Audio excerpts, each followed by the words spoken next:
Welcome to the C-Suite Mentor, the place where you will learn the tools, strategies, and mindset to scale your business sustainably and build a lasting legacy. I'm your host, Theresa Cantley.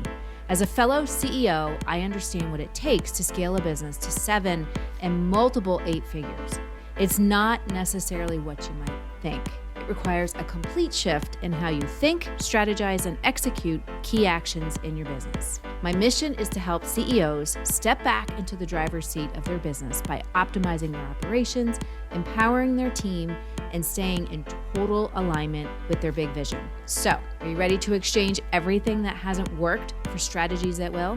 You're in the right place, so let's go. Hello, and welcome back to another episode of the C-Suite Mentor podcast. Today, we are going to talk about a topic that for some business owners and some CEOs just seems so far-fetched. It seems like a far-fetched idea because we open up our business, we're running our business, we own a business, and we think we need to be involved in absolutely everything. And the truth is that is actually a thought and a philosophy and a way of being that actually holds you back from the success that you're looking for. So this idea of building a business, not just building a business that thrives, but building a business that actually thrives without you even being there. And so many business owners that I've talked to over the years, and believe me, I used to be one of these people, believe that in order for the business to thrive, that you need to be in every single part of what is happening. I remember when I worked at the laboratory equipment company, there was the original owner, his name was Bruce Wayne, Batman. He had sold the business there was a primary or a majority business owner, and he was the president. And then there were 4 other minority owners that owned the business with him. And they truly, literally would come into the office every day, micromanaged every single part of the business, whether it was the operations or marketing or what was going on in their individual regions. And they really felt, and I remember my boss, who was the primary owner, the majority owner, saying to me, I have to be the first person in the door in the morning and the last person to leave at night. And in order to be a successful business owner, you have to be involved in absolutely everything. And for the longest time, I really thought that was the case, that that's what you had to do. And what I found over the years, and now that I've been coaching business owners for over a decade, and even I thought this way back when, I thought the same thing, that's not the case. Because really, as a business owner and as a CEO, we want to make sure that we are driving that vision forward, that we are kind of looking at a high level and saying, okay, how can we do what we do now? How can we do it even better? But also, what are things that we can add into our business so we can continue to level up the experience that we're creating for our customers, the experience that we're creating for our employees, and really that difference that the business is making, okay? And you can't do that when you are in the weeds. You can't do it when you are mired down in everything. So several episodes ago, I talked about succession planning. And so many people think about succession planning as in selling the business. And that is something that you need to think about. There are, especially with Main Street businesses, there are a lot of people who own Main Street businesses that are baby boomers and are considering retirement and don't really have that succession plan. What's going to happen when they sell the business and they go to retire? But succession planning, I like to think of it like this, is that you also want to have, or I look at succession planning as in, we bring people in to our business, and then how do we get them? How do we continue their development, their education, their mentoring, so that they can become those next level leaders? And I talked extensively about what that would look like and how you would do it, how you would develop people.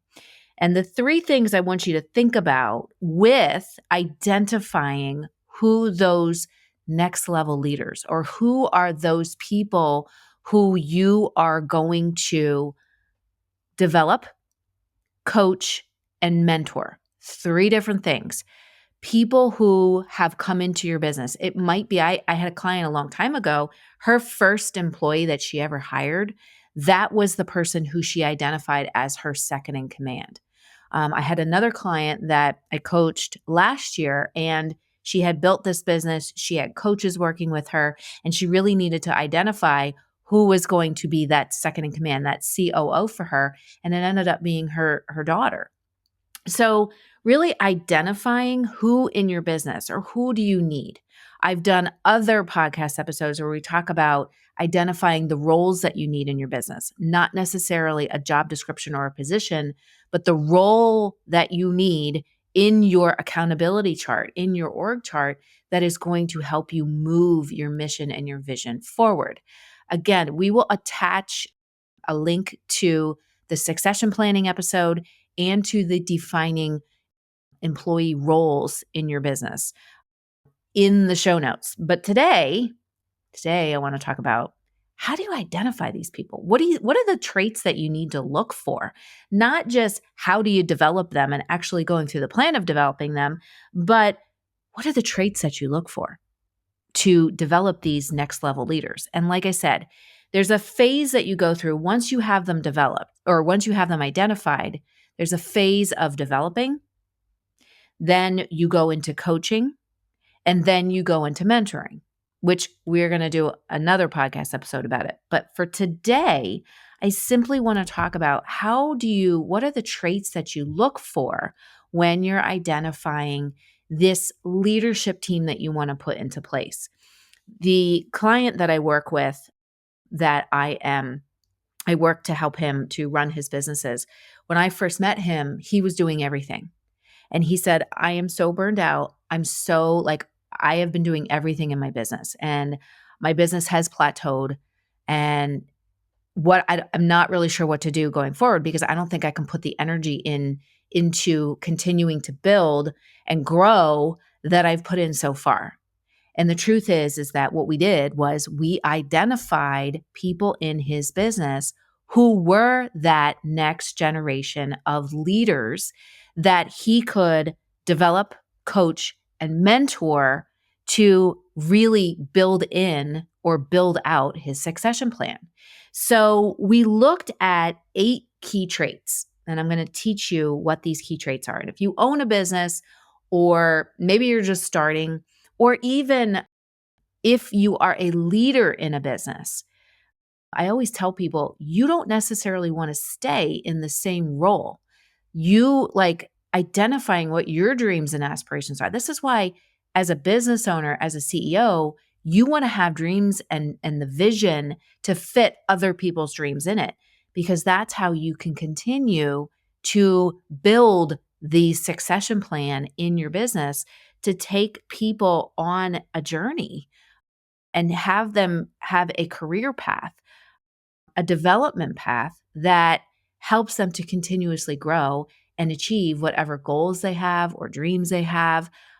To really, really ultimately what it comes down to is becoming the best version of themselves, to bringing forward that greatness and developing it however it looks that aligns with what your employee wants. So let's talk about these key traits. And these key traits are what you want to use to identify next level leaders. And a leader might not be somebody who technically manages people. They might be somebody who is a leader in the business, meaning that they create amazing things. They develop different programs. They have ideas about how we can do things better. Those are all traits of being an aware leader, a great leader. So let's talk about these 8 traits, all right? See if you can identify them in your business. Number 1, they have a solution mindset, all right? They do not have a problem mindset where all they do, and I just literally got off the phone with someone. We were talking about this. We were talking about people in his organization and some frustrations that he's having people who are problem oriented. And what I mean by that is they're constantly looking to identify a problem and not take accountability for it and find a solution. But what they do is they blame this, that, and them. So when it comes time to taking responsibility for a win, it's always, I did that, or I did this, or I was able to accomplish this. And it's never about the we. People who have that problem mindset, they always look at, oh, well, this went wrong or that went wrong. And it was her fault or their fault, or it's because of the economy, or it's because of this, or it's because of that. They never look at it and say, you know what? This didn't go right. This challenge happened. This problem came up in the business and it didn't go right. And that's okay. Let's find a solution. So you want to always look for people who don't want to pass the buck. They actually say, you know what? Let's figure it out. Let's find a way to find a solution to whatever it is that's happening. I had a conversation yesterday with someone that I work with, and we were talking about inventory. And with the inventory in the business, we were talking about a problem where we had excess of some inventory and not enough of another going into a busy season. And it was because someone made a mistake. And instead of going down the road of complaining about the mistake that was made, what we did is we said, okay. And the phrase that I use all the time is, we can figure it out. We're smart people. We can figure this out. So coming up with a solution to how do we get rid of the excess? How do we turn over this inventory that we have faster so we can bring cash in the door, so we can buy more inventory for the inventory that we actually really need? And also, how can we go back and look at how we bought and fix the problem? So we want to make sure that we are looking for people who are solution mindset based.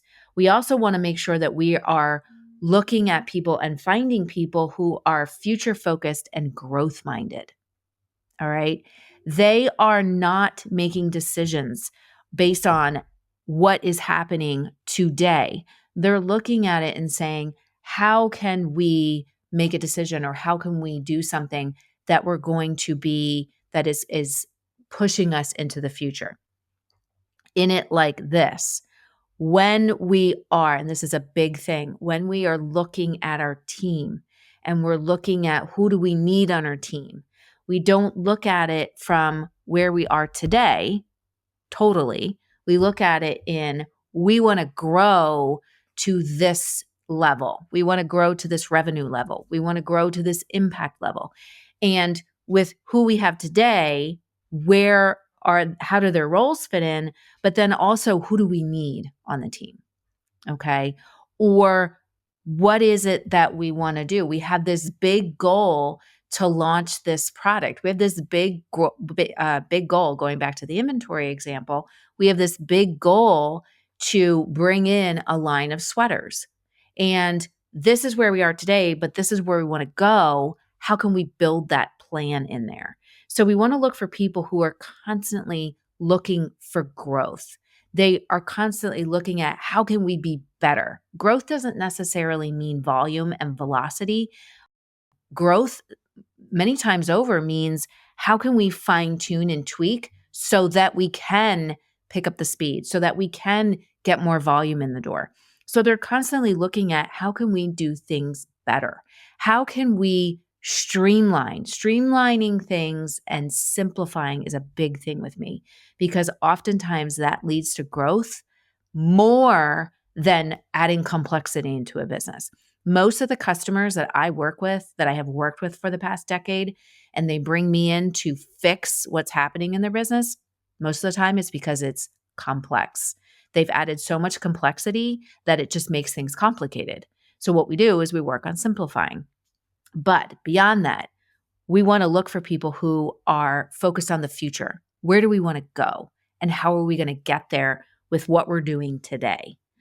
Number 3, we want to make sure that they are aligned, like their vision, like they have a vision. Because again, your vision is big enough to fit their vision into it and their dreams into it.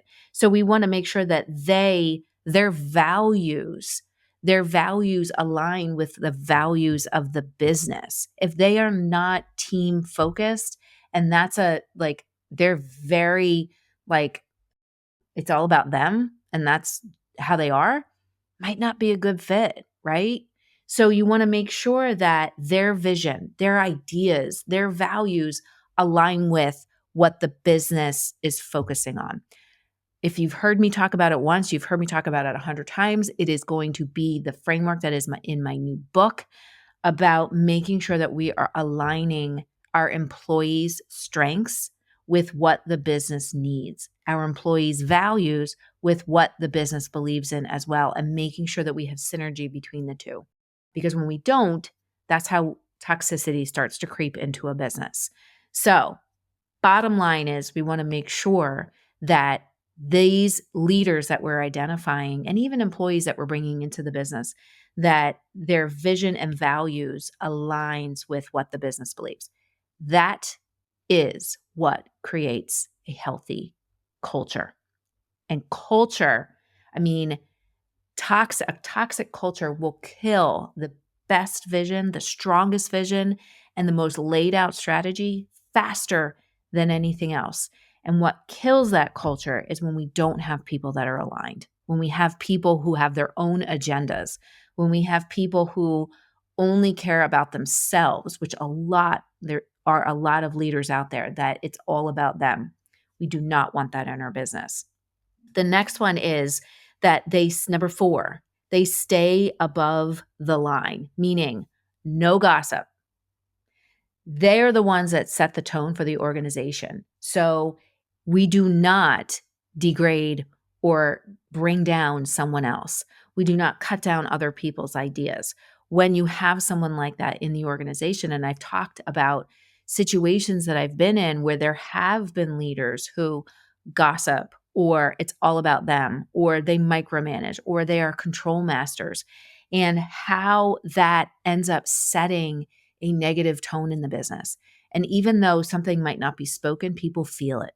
People feel that vibe so deeply, and then everyone's actions key off of that. We do not want that in our business. So making sure, I say, stay above the line. And above the line is people who care about the vision. They care about the employees.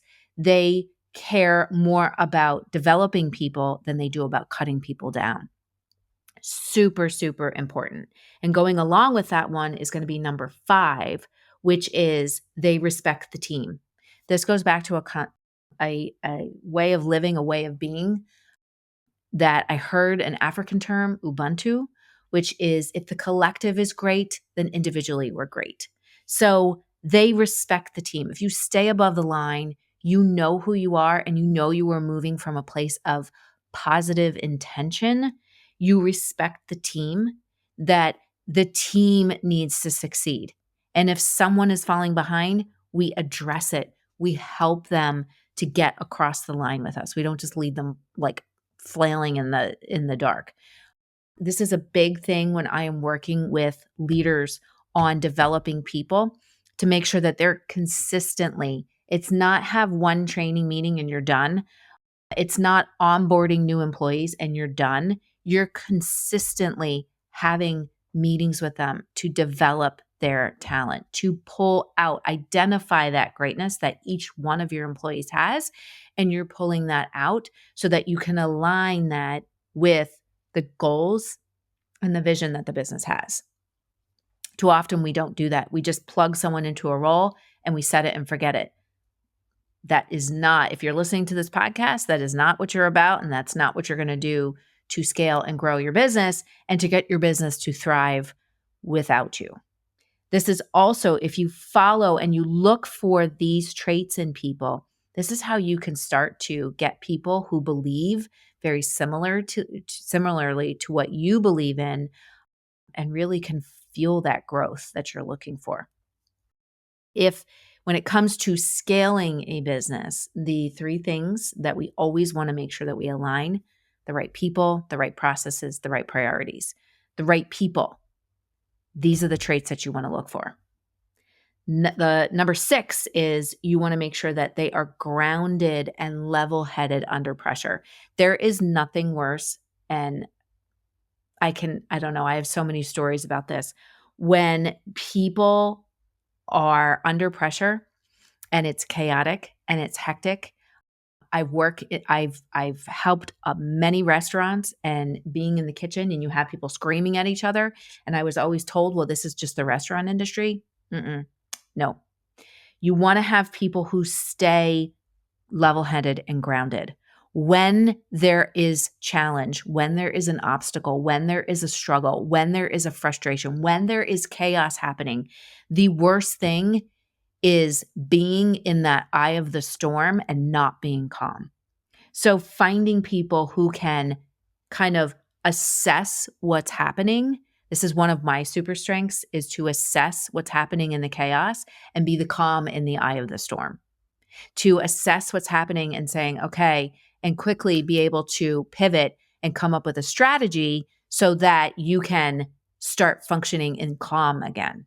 Okay. So that you can see the strategy and say, again, the inventory problem. We're not going to just sit in this frustration and chaos of having too much inventory. What we're going to do is we're going to say, okay, what are the next steps? What do we need to do next? What is the strategy? And then we start to execute. So you want to make sure that you have, again, it should never be an excuse of, well, it's just the industry. We just yell at people. That's how we talk to people. Never, ever, ever, ever. We want to care about people. We want those next level leaders to be able to stay grounded and level-headed, because we can't make good decisions when you're stressed or when you're frustrated or when you're like, oh my gosh, this is just and you're like frazzled. You just can't. You can't make a good decision in that state of mind and that state of being. So looking for people who can stay grounded and level-headed no matter what's happening. That's not functioning in circumstance. That goes back to functioning in being growth-minded, to being future-focused, to having leaders that can see the vision but understand the strategy at the same time. So, so key. Number 7, being vulnerable enough to be transparent and say, I don't understand, or this is the frustration that I'm having right now, and I'm working through it, and this is what I need from you. Or being able to say, I don't have all the answers, but as a team, let's collectively sit down and come up with what's the next plan. Or saying, and I do this as a leader myself, here's where the business is, and here's how we got there.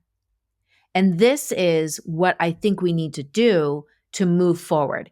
Let's build out a plan. Being transparent and vulnerable enough to say, things aren't always necessarily rosy, and this is where we are, but this is what we need to do to move forward. And I impart that in the leaders that I manage, that I have been working with developing, to be able to be vulnerable. Because vulnerability, if you've ever read anything from Brené Brown, vulnerability leads to courage. That's what builds our courage to lead in the face of frustration, in the face of challenge, in the face of struggle, and to say, I don't have all the answers, and I don't know how we're going to get through this, but we're going to get through it. We're going to get through it. We're going to stand shoulder to shoulder, and we're going to come up with a solution to do X, Y, Z. You want to have people in your business that have that ability, because that is going to lead to positive change, the change that the business actually needs. The last one, you want action takers. You don't want people who are just going to sit on the sidelines. You don't want people who are not going to, who are going to come up with an idea, just come up with ideas all day and not actually take action. This is why seeking people out who see the vision, but know how to get there. They can put the strategy in place. They know how to do the execution. Execution is probably one of the top problems that businesses struggle with. And it's not even just execution, it's the right execution. Because oftentimes they get caught in, we just need to take action, and they start taking random action, or they start doing things that aren't really important at that time. and then they just get themselves in overwhelm. They just get themselves in being disorganized and not focused. So we want to look for people who understand these are the actions that need to take place. I think the biggest thing is for me, when I'm looking at developing that next generation of leaders, is people who can look at something and say, I'm not going to do something just for fame and fortune. I want to do something, or the actions that we need to take, or the projects that we need to put into place is because this is what's going to change someone's life. This is what's going to make the business better. Not just because it's going to make us money, or it's going to make us, famous on the internet, and it's going to make our video go viral. No, it's because what we're doing, and this new menu item, this new product we're bringing into place, this new offer that we're launching to the community, this new thing that we're helping the community with, it is going to change one life, 2 life, 100 lives. They know that those are the important projects. And if those important projects get put into place and they get executed in the right way, in the most efficient and effective way, it makes everybody's life easier, and ultimately it grows the business. So, number 1, solution mindset. No pass the buck. No blaming this and them and that. They actually want to look for solutions. They look at problems as opportunities and say, how can we make the business better? How can we make our service better? How can we make the experience for our customers and our employees better? Solution mindset. They're future-focused and growth-minded individuals. Their vision or their dreams or what they want to do aligns with what the business wants to do and where the business is going. Same with their values, what they believe in, who they are, how they show up aligns with what the business needs. They stay above the line. They set the tone, a positive tone. They create a healthy culture. No gossip, no blaming, no control master, no micromanaging. Their main goal is to create that healthy culture. They respect the team, because if the team is great, and if the team is achieving, then individually we're achieving. And no man left behind. They make sure that everyone is working together. And if there is someone that there is a problem, they solve those problems faster. They don't procrastinate on solving a problem, because that creates long-term pain. They identify it and they solve it. They're grounded and level-headed under pressure. They can see the strategy, the bigger picture. They're vulnerable enough to be transparent and say what they need, say where things are, say how we're going to get there. I don't have all the answers, but we're going to do it. And the last one is they are positive action takers. So if you want to build your business so that it can thrive without you, so that you can continue to move the vision forward and continue to identify ways that you can make things better, that you can make a bigger impact on the world, these are the 8 traits that you want to look for in someone on your team right now, or when you're filling roles, these are the traits that you want to look for.